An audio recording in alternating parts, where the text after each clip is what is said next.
నమస్తే, welcome to JP news. దక్షిణ భారతదేశంలోనే పేరుగాంచిన పోలేరమ్మ జాతర అమ్మవారిని తయారు చేసేటప్పుడు కానీ, అమ్మవారిని తీసుకెళ్లేటప్పుడు కానీ, అమ్మవారిని నిలుపు చేసేటప్పుడు కానీ భక్తులు ప్రతి ఒక్కరూ సాంప్రదాయాన్ని పాటిస్తారు. అలాంటి సాంప్రదాయం ఇప్పుడు మరుగున పడిపోతూ ఉంది.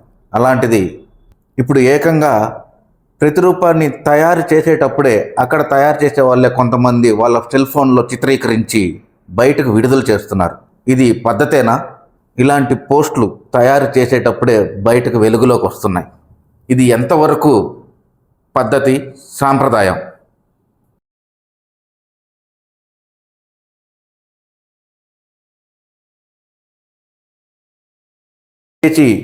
గుడికి సంబంధించిన ఈవో ఇలాంటివి బయటకు వెలుగులోకి రానియకుండా అరికట్టేందుకు ప్రయత్నించండి. బొమ్మను తయారు చేసే వాళ్ళు చేశారా? ఫోటోని రిలీజ్ చేశారా? లేకుంటే ఇంకెవరు లోపలికి వెళ్ళి ఫోటో తీశారు?